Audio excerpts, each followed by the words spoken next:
مؤخرا يعني كان حديث ولا زال قائما بشأن ما وقع بمنطقة القرقرات، وكان موقف يعني مجموعة من الدول يعني عبرت عن موقفها من تلك الممارسات التي شجلت بالقرقرات، والتي تسببت في انقطاع معبر الرابط بين المغرب وموريتانيا وباقي الدول الإفريقية الصديقة.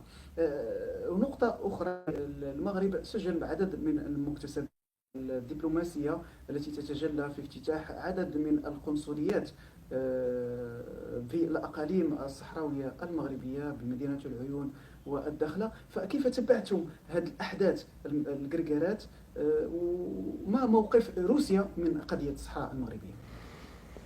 مم، في هذا الإطار لابد أن أقول أولا أن نحن نرى ونشاهد القضية الصحراء الغربية من ناحية أو من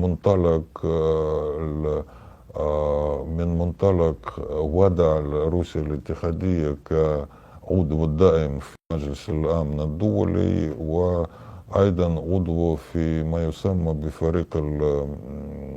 بفريق الأصدقاء للصحراء الغربية الموجودة والعاملة في إطار الأمم المتحدة. نحن في موضوع الصحراء الغربية موقفنا مبدئي والمعروف جدا وواضح يعني والقديم، يعني ابتداء من انطلاق هذا النزاع في المنطقة. أول شيء نحن نعتبر أن هذا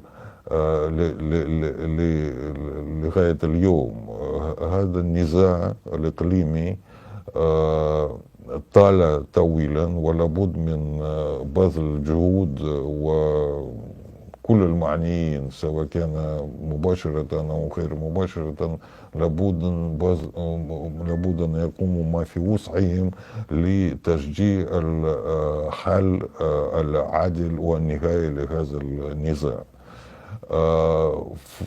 فيما يتعلق المضمون المحتمل لهذا الحل، نحن ننطلق من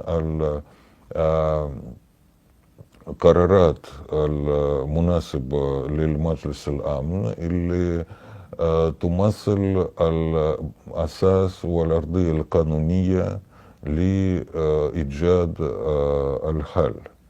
هناك المعادلة معقدة أكثر من مرة في القرارات المجلس الأمن، ونحن ننطلق من هذه القرارات ونقتنع أن تقريب هذا التسوية النهائية. في هذا الإطار روسيا كانت تدعم بشكل مبدئي الجهود في إطار الأمم المتحدة لترتيب الحوار المباشر والمفاوضات المباشرة بين الأطراف. ورحبنا ولا نزال نرحب المبعوث الشخصي للأمين العام للأمم المتحدة السيد كيلر سابقا، اللي نظم طاولتين المستديرتين في جنيف بمشاركة المملكة المغربية وجبهة بوليساريو، ومع حضور أيضا الجزائر والموريتانيا. ونحن ندعو جميع المعنيين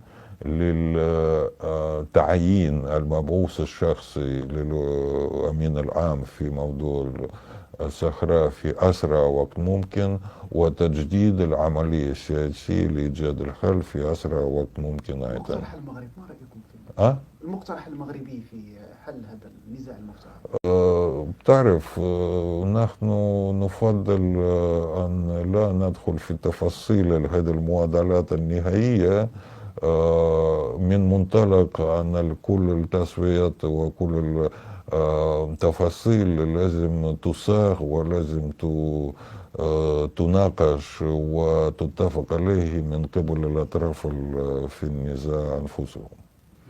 ونحن مستعدين للاعتراف لأي خيار يعني نهائي اللي كان متفق عليه بين الأطراف. هنا آخر سؤال، ونشكرك جزيلا على رحب تواصلكم معنا. هل لنا أن نرى قنصلية روسية بالأقاليم الصحراوية؟ بتعرف، كما قلت يعني في إطار موقفنا المبدئي تجاه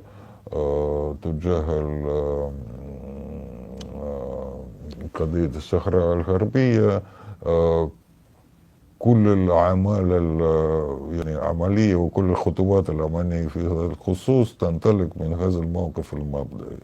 حتى الآن هناك الوضع القانوني للقضية الصحراء مسجل في الوثائق والقرارات المتخذة، ويعني بخصوص الاحتمالات فتح القنصليات وغيرها من المبعثات والمؤسسات الدولية لابد أن تخل في إطار إيجاد الحل النهائي للمشكلة الصحراء. شكرا جزيلا لكم على هذا اللقاء الشيق. سعادة سفير روسيا لدى المملكة المغربية فاليريان شوفاين، وكنشكر أيضا المشاهدين اللي كانوا حاضرين معنا في هذا البث المباشر. شكرا لكم وإلى اللقاء.